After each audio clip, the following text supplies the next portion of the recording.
Assalamualaikum warahmatullahi wabarakatuh.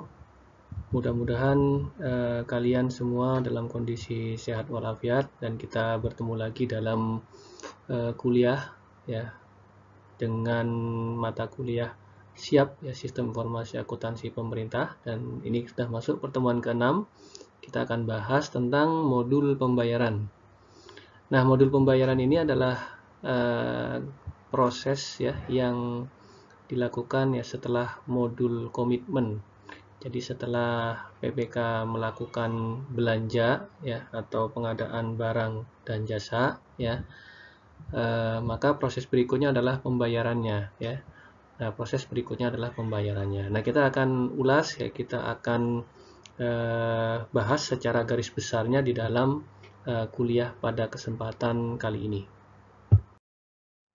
Baik, kita mulai dari bagaimana proses secara umum ya dari modul pembayaran ini ya. Kita ketahui bahwasanya modul pembayaran ini ya yang diwarnai dengan warna merah ini ya itu adalah proses setelah modul komitmen. Jadi setelah proses perolehan barang dan jasa ya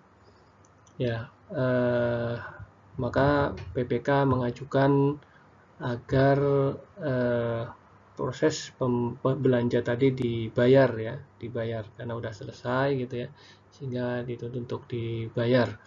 Nah, di sini dia posisinya ya. Jadi setelah modul komitmen ada modul pembayaran. Nah, pembayaran itu sendiri ya ada dua jenis ya. Ada pembayaran yang dilakukan secara langsung ya. Ada pembayaran yang dilakukan melalui bendahara ya sebenarnya. Nah, untuk yang melalui bendahara kita sudah bahas ya. Jadi dibayar dulu ke bendahara gitu ya dengan model uang persediaan ya. Sedangkan untuk pembayaran yang tidak melalui bendahara itu bisa dilakukan pembayaran langsung kepada pihak ketiga ya. Nah, ini semua berhubungan ya antara modul pembayaran dengan modul bendahara, lalu dengan modul komitmen, modul pembayaran dengan anggaran ya, karena untuk melakukan pembayaran juga harus ada pengecekan terkait dengan apakah dananya masih tersedia atau tidak ya, anggarannya masih tersedia atau tidak ya. Lalu yang pasti akan berhubungan dengan modul general ledger dan pelaporan ya. Ya, bagaimana proses dari pembayaran ya, pembayaran atas beban APBN. Ya, kita ketahui ya bahwasanya pembayaran ini ya itu atas tagihan yang menjadi beban APBN itu dilakukan oleh BUN dan kuasa BUN atau kuasa BUN. Ya, waktu modul bendahara kita sudah belajar ya, BUN itu adalah Menteri Keuangan ya, kuasa BUN itu adalah direktur perbendaharaan. Jadi yang bayar siapa ya? Yang bayar ya sederhananya ya, bahasa sederhananya yang bayar Menteri Keuangan. Jadi belanjanya ditagihkan ya, lalu Menteri Keuangan bayar kan gitu ya. Ya, BUN dan kuasa BUN atau kuasa BUN itu yang bayar ya. Nah, maka di dalam Undang-Undang Nomor 1 Tahun 2003 Pasal 19 ya, kewajiban dari BUN dan kuasa BUN itu adalah apa? Dia meneliti kelengkapan perintah pembayaran yang diterbitkan oleh pengguna anggaran atau kuasa pengguna anggaran. Nah, kalau kuasa pengguna anggaran ini biasanya adalah kepala kantor ya. Jadi di Satker dia ya, di satuan kerja. Jadi kepala kantor gitu ya, intinya ya, mengajukan ya ke BUN ya atau kuasa BUN untuk dilakukan pembayaran. Nah, tentu harus diperiksa dulu ya, diteliti kelengkapan perintah pembayarannya ya, baru kalau sudah terpenuhi ya itu akan dibayarkan. Lalu yang kedua, menguji kebenaran perhitungan tagihan. Jadi kalau sebelumnya itu lengkap apa enggak, yang kedua menguji kebenaran perhitungan ya, benar enggak hitung-hitungan yang sudah ada di di surat perintah pembayaran tadi ya. Lalu yang berikutnya adalah menguji ketersediaan dana yang bersangkutan. Jadi misalnya diuji ini dananya ada apa enggak ya, sesuai dengan anggarannya, di anggarannya ada apa enggak ya. Lalu yang berikutnya adalah memerintahkan pencairan dana sebagai dasar pengeluaran negara. Jadi kalau dokumennya sudah lengkap, hitungannya sudah benar, dananya memang sudah ada, anggarannya sudah ada, maka diterbitkanlah perintah ya pencairan dana ya sebagai dasar pengeluaran negara. Jadi BUN atau kuasa BUN ini merintahin bank ya untuk bayar ke pihak ketiga ya, ke pihak-pihak yang memang menagih ya. Atau yang berikutnya adalah menolak pencairan dana, yaitu apabila perintah pembayaran yang diterbitkan oleh pengguna anggaran ya, atau kuasa penggunaan tidak memenuhi persyaratan yang ditetapkan. Jadi setelah poin A, B, C ya dilakukan ternyata tidak memenuhi persyaratan, maka akan ditolak ya pencairan dananya. Nah, ini dasar hukum berikutnya yaitu PP nomor 45 tahun 2013 pasal 65 terkait dengan penyelesaian tagihan negara ya, bahwasanya tagihan kepada negara ya atas beban APBN ya dilaksanakan berdasarkan hak dan bukti yang sah. Jadi hak dan bukti yang sah. Jadi karena memang sudah ada proses pengadaan yang dilakukan oleh PPK, lalu diajukan tagihan, melampirkan bukti-bukti yang sah gitu ya, lalu diuji ya, ketika itu semua sudah lengkap, valid, maka akan dilakukan pembayaran. Nah, pembayarannya itu seperti apa? Yaitu dari rekening kas umum negara kepada yang berhak ya, langsung ditransfer kepada yang berhak dari rekening kas umum negara. Nah, lalu yang ketiga, kalau dalam hal pembayaran secara langsung kepada pihak yang berhak ya belum dapat dilaksanakan ya, maka pembayaran secara langsung atas tagihan kepada negara dapat dilaksanakan melalui bendahara pengeluaran. Jadi nanti ada beberapa ketentuan di mana dimungkinkan ya ketika tidak bisa dilakukan ya, atau mungkin bisa tapi ada pertimbangan atau ketentuan bahwasanya memang bisa dilakukan pembayaran melalui bendahara pengeluaran. Jadi tidak langsung ke rekanan, tapi melalui bendahara pengeluaran, lalu bendahara pengeluaran yang melakukan pengeluaran ya terhadap pihak ketiga tersebut ya, atau pihak-pihak yang memang berhak untuk mendapatkan tagihan tersebut. Nah, di PP nomor 45 tahun 2013 pasal 66 dalam hal pembayaran secara langsung sebagaimana dimaksud pasal 65 ayat 2 dan 3 tidak dapat dilaksanakan, pembayaran atas tagihan kepada negara dilakukan melalui mekanisme uang persediaan. Jadi yang melalui bendahara yaitu bisa dua hal yang memang ya. Bisa melalui bendahara itu yang LS bendahara ya, tagihan langsung yang melalui rekening bendahara lalu bendahara distribusikan. Ya, ada juga yang menggunakan mekanisme uang persediaan ya. Dalam modul pembayaran ini ya ada istilah ya atau definisi yang harus dipahami betul, yaitu yang pertama rekening kas umum negara ya, RKUN. Ya, ini tempat penyimpanan uang negara yang ditentukan oleh Menteri Keuangan selaku bendahara umum negara ya, untuk menampung seluruh penerimaan negara dan membayar seluruh pengeluaran negara pada bank sentral. Ya, jadi ini rekening kas umum negara ya. Ya. Lalu yang kedua ya, SPP ya, surat permintaan pembayaran. Nah, ini dokumen yang diterbitkan oleh KPA atau PPK, kuasa pengguna anggaran atau pejabat pembuat komitmen, yang berisi permintaan pembayaran tagihan kepada negara. Ya, kita tahu ya, yang melaksanakan belanja itu adalah KPA atau PPK. Maka KPA atau PPK ini melakukan pengajuan pembayaran, ya, permintaan pembayaran. Ya, menerbitkanlah SPP ya, surat perintah pembayaran. Lalu setelah SPP itu diterbitkan ya, dokumen yang diterbitkan oleh PA atau KPA ya, atau pejabat lain yang ditunjuk untuk mencairkan dana yang bersumber dari DIPA atau dokumen lain yang dipersamakan. Jadi KPA ya itu di kantor ya itu menunjuk PPSPM ya, pejabat pembuat surat perintah membayar ya. Jadi diperiksa dulu kelengkapannya ya SPP itu oleh PPSPM ya. Setelah itu diuji kebenarannya ya. Ya setelah itu terbitlah SPM, surat perintah membayar. Ya, ini masih di Satker ya, masih di satuan kerja atau di kantor ya. Baru setelah itu SPM ini disampaikan ke KPPN ya, ke BUN atau kuasa BUN ya. Untuk apa? Untuk dicairkan dananya ya. Jadi PPK mengajukan ya, setelah itu pejabat pembuat SPM membuat SPM ya, surat perintah membayar ya. Lalu disampaikan itu ke KPPN ya, kuasa BUN ya, selaku kuasa BUN. Lalu KPPN nanti membuat dokumen atau mengesahkan dokumen ya, SP2D namanya, surat perintah pencairan dana ya. Itu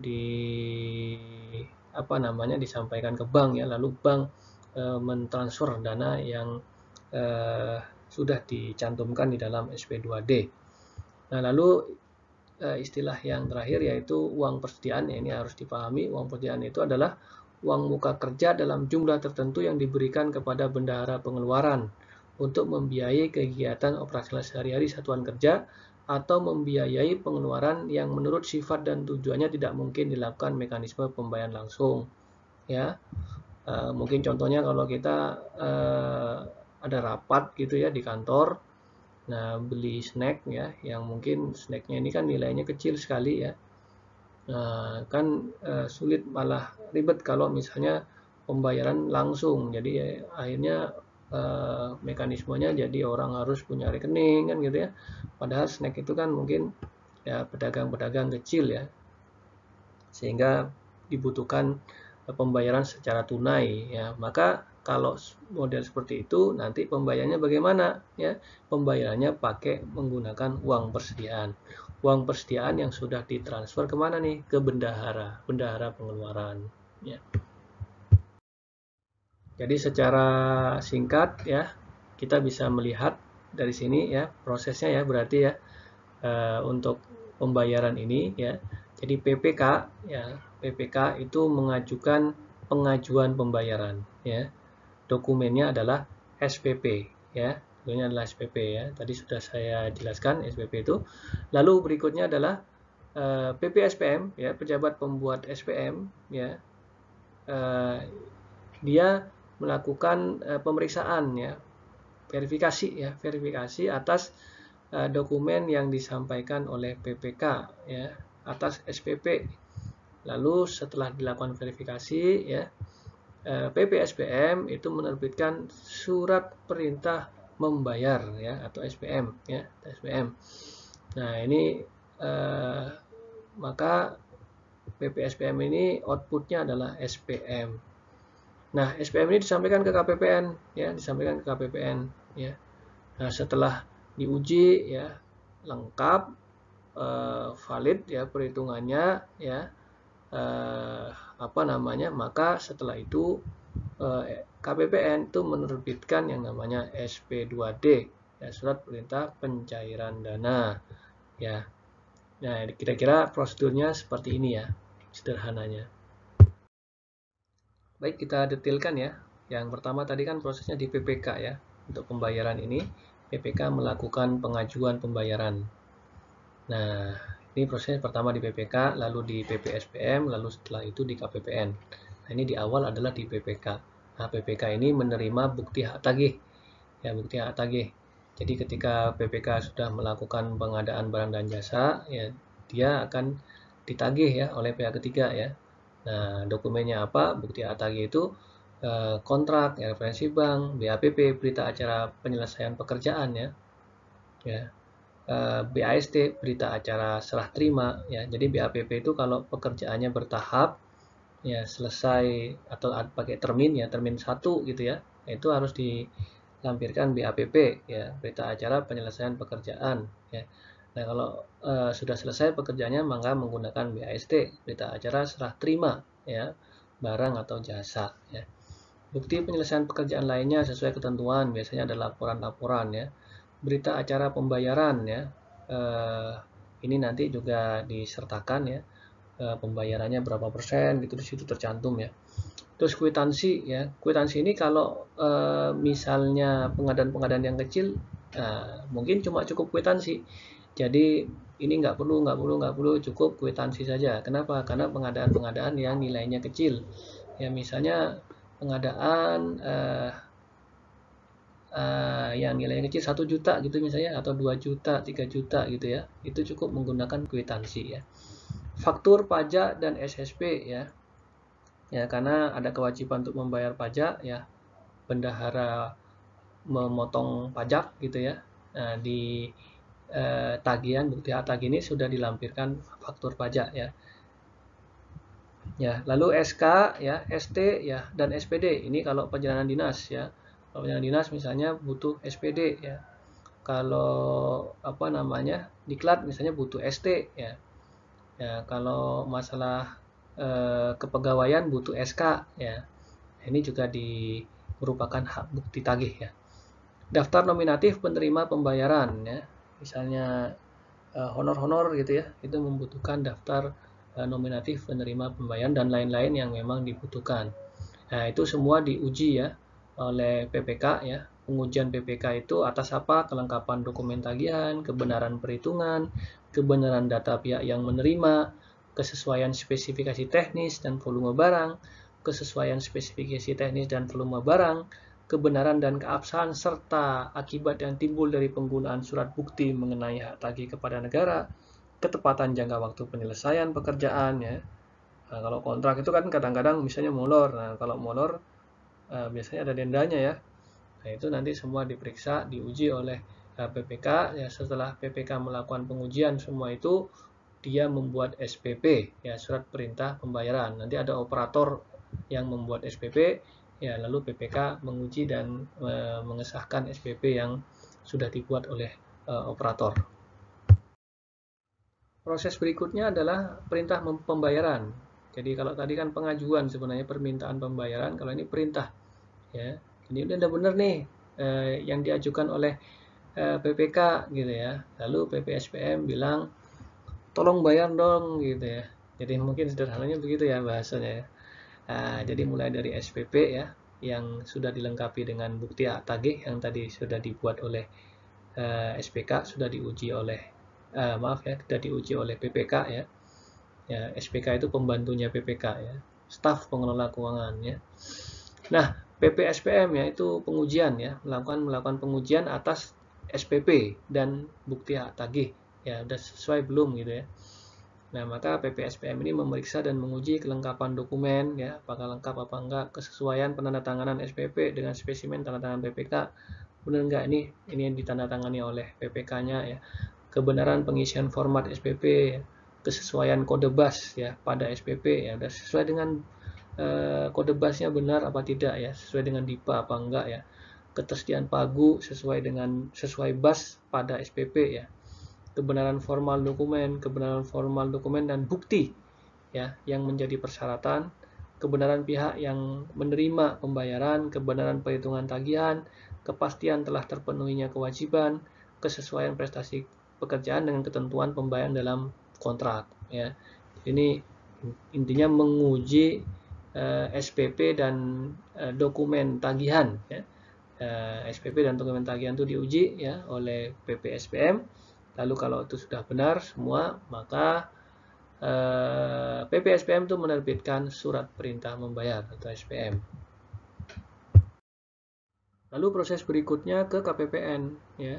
Jadi SPM yang sudah dibuat oleh PPSPM, pejabat pembuat SPM, diajukan ke KPPN. Nah, lalu KPPN itu melakukan pengujian, ya. Tapi tentu berbeda, ya, yang diuji oleh KPPN. Jadi kalau di KPPN itu tidak menguji, ya, bukti-bukti tagih dari rekanan, ya, tidak, ya, tidak sampai sana, ya, karena itu sudah menjadi tanggung jawab dari PPK dan PPSPM ya. Jadi PPK yang melakukan pengujian atas hak tagihnya tadi ya, dokumen-dokumen penagihan dari pihak ketiga. Nah, setelah itu diajukan ke PPSPM, ya, PPSPM bikin SPM. Nah, ke KPPN itu hanya dilengkapi dengan surat pernyataan KPA, surat persetujuan TUP kalau ini TUP ya, SSP ya, bukti store pajak ya, data atau dokumen pendukung lainnya. Ya. Jadi KPPN melakukan penelitian dan pengujian, meneliti kelengkapan dokumen SPM, menguji kebenaran perhitungan tagihan, menguji kesesuaian SPM dengan DIPA, ini sudah sesuai dengan DIPA apa tidak. Kalau itu sudah semua, ya tentu akan diterbitkan SP2D, surat perintah pencairan dana.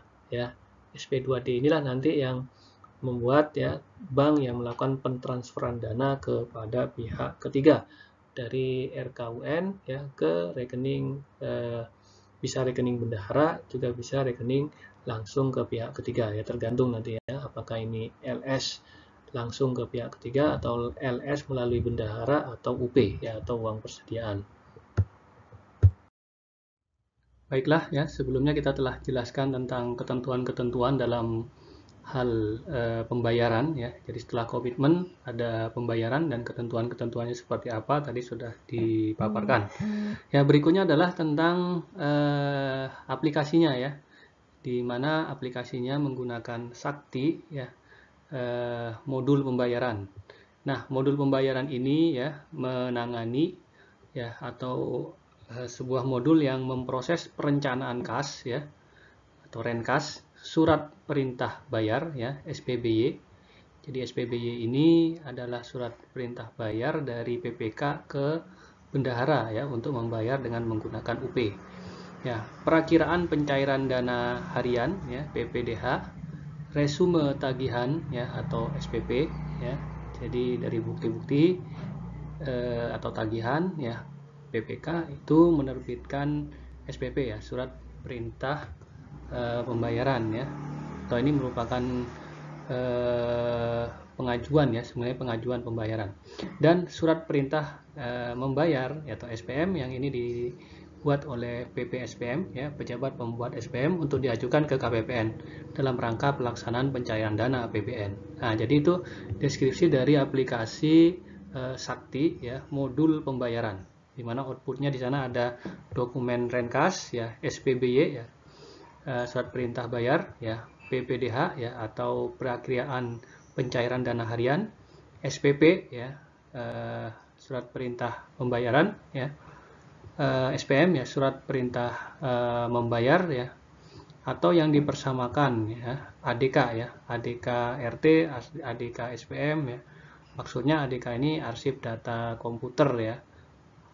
Jadi kalau dokumennya yang ini gitu ya, Renkas, SPBY, PPDH, SPP, SPM. Nah, kalau yang ADK ini adalah soft copy-nya ya.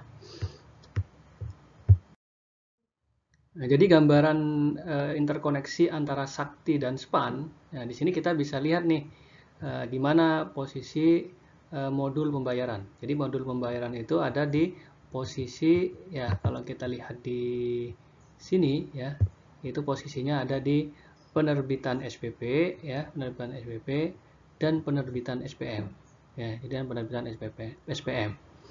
Jadi kalau data kontrak ya, ini modul komitmen ya, dan data supply ini modul komitmen. Sedangkan modul pembayaran ini ada di penerbitan SPP dan penerbitan SPM. Nah, di aplikasi ya, jadi proses SPP dan SPM ya itu berdasarkan role ya. Konsep maker berarti pembuat, checker ya itu berarti yang melakukan verifikasi ya, approver ya atau yang melakukan persetujuan ya atas pengajuan ya dalam modul pembayaran. Nah, jadi konsepnya ada konsep pembuat ya, lalu ada konsep validasi atau melakukan verifikasi ya, ngecek ya, dan yang terakhir adalah approver. Nah, maka role-nya ya atau peran di dalam sistem itu ada operator yang dia bisa melakukan aksi rekam SPP, cetak SPP, monitoring SPP. Lalu ada validator, yaitu PPK ya, yang memeriksa kesesuaian hard copy dibandingkan dengan soft copy, memvalidasi atau persetujuan SPP ya, pembuatan ADK SPP ya, dan monitoring SPP ya. Lalu operator ya di SPM ini ya, cetak SPM ya, upload dokumen pendukung ya, scan SPM yang telah ditandatangani ya, SKTJM ya, tanggung jawab mutlak ya, dan lain-lain, monitoring SPM ya. Lalu yang berikutnya adalah approver ya, atau PPSPM, pejabat pembuat SPM ya. Periksa kesesuaian hard copy dan soft copy ya, cek dokumen pendukung yang telah diupload, validasi atau persetujuan SPM, pembuatan ADK SPM ya, dan monitoring SPM ya. Jadi yang inilah nanti akan dibawa ke KPPN ya, untuk proses berikutnya adalah penerbitan SP2D.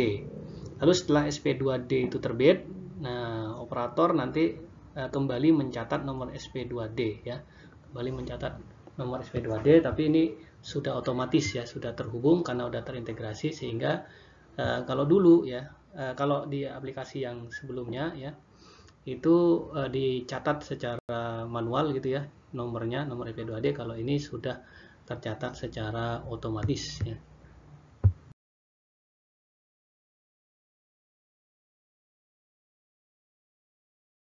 Baik, untuk memperjelas apa namanya SPM itu seperti apa, ini ada gambaran, ada contoh SPM ya, di mana format SPM ini menampilkan elemen data COA ya, chart of account ya, atau bagan akun standar ya. Ini bisa dilihat di sini, ini adalah bagan akun standar dari pengeluaran ini ya. Lalu yang kedua menampilkan jangka waktu tagihan ya, jatuh temponya ya, terus menampilkan CAN ya, atau nomor register kontrak ya. Jadi ini SPM ini merefer ke kontrak yang mana gitu ya, ke registernya, nomor registernya, NRK ya ini ya.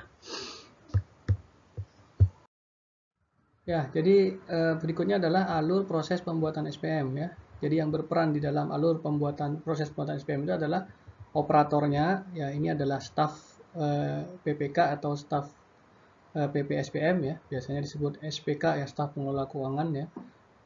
Lalu berikutnya adalah PPK-nya itu sendiri, pejabat pembuat komitmen, lalu PPSPM ya, atau pejabat penandatangan SPM, dan KPPN. KPPN nanti di ujung, yaitu menerbitkan SP2D ya. Pertama, staf menginput SPP ya, lalu mencetak SPP ya, lalu disampaikan ke PPK ya, PPK melakukan pengecekan, pengujian ya, lalu PPK menyetujui ya, lalu setelah itu create ADK untuk disampaikan ke SPAN ya, masuk ke portal ya. Setelah disampaikan ke SPAN, dia akan mendapatkan nomor register ya.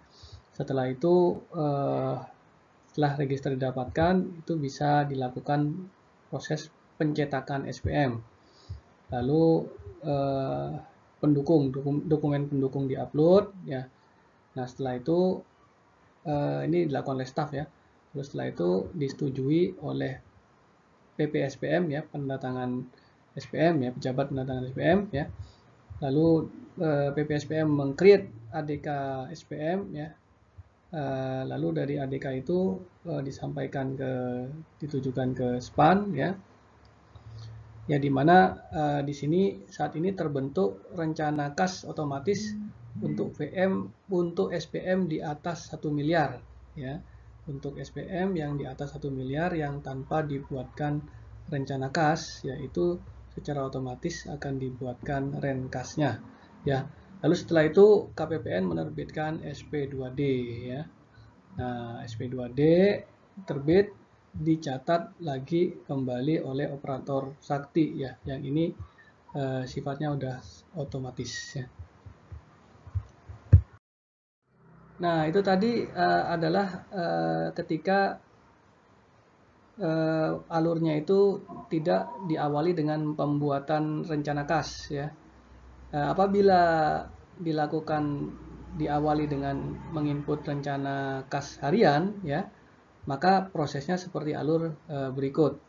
Jadi pertama harus dia melakukan penginputan rencana kas harian dulu ya, baru approve ya, setuju, KPPN menyetujui rencana kas hariannya, baru berikutnya adalah input SPP ya.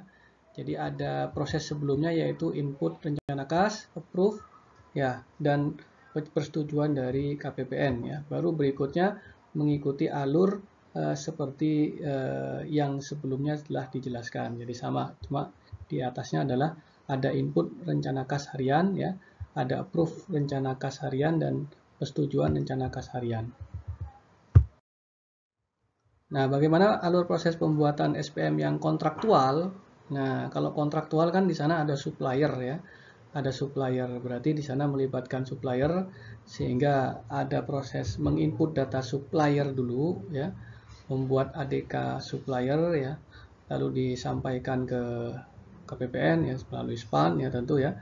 Setelah itu keluarlah nomor register suppliernya ya, lalu setelah nomor registernya terbit ya, itu baru bisa dilakukan penginputan kontrak ya, dimana kontrak ini masuk ke PPK ya, disetujui lalu diproses ke SPAN ya, lalu muncullah nomor register kontrak ya.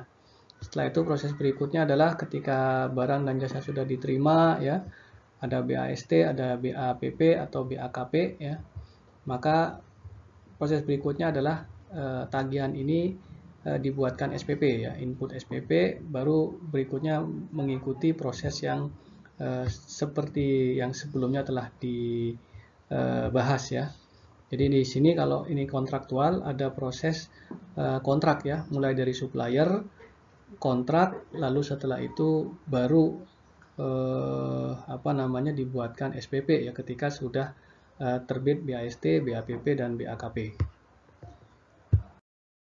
Nah, lalu berikutnya adalah alur proses pembuatan SPM non-kontraktual. Jadi mengenai kontraktual, non-kontraktual ini nanti mengikuti pengaturan peraturan terkait dengan pengadaan barang dan jasa ya. Jadi mulai dari input supplier ya, membuat ADK supplier, proses KPPN. Cuma karena dia tidak menggunakan kontrak ya, ya prosesnya itu langsung BAST barang dan jasa ya. Lalu setelah itu bisa dilakukan input SPP ya, jadi tidak perlu meregister kontrak ya, karena ini non kontraktual ya. Proses berikutnya sama dengan pembuatan SPM yang sebelum-sebelumnya. Ya, berikutnya adalah proses penerbitan SP2D. Jadi kalau SPM itu di Satker, SP2D ini di KPPN. Jadi Satker menyampaikan SPM ya, lalu setelah itu masuk ke KPPN ya. Kalau ke KPPN ini SPAN ya. Jadi front office ya, FO ini front office konversi, lalu front office validator, lalu middle office reviewer ya, lalu ke kasih ya, kasih ke staf seksi bank ya, berarti ini seksi bank ya. Lalu kasih bank ya, terbit SP2D. SP2D ini nanti masuk ke SPAN. SPAN dimanfaatkan oleh bank ya, bank melakukan pentransferan dana ya, lalu hasilnya itu disampaikan ke OMSPAN ya, ini menjadi monitoring ya. OMSPAN ini adalah monitoring dari SPAN ya. Baik, saya kira seperti itu ya untuk alur besarnya seperti ini ya. Nanti kita bisa diskusikan ya. Ya, demikianlah gambaran umum ya. Jadi yang saya paparkan ini hanyalah gambaran umum. Nanti secara detail bisa dibaca ya di slide yang detail ya, untuk kita diskusikan ya. Nanti diskusikan di kelas komen ya.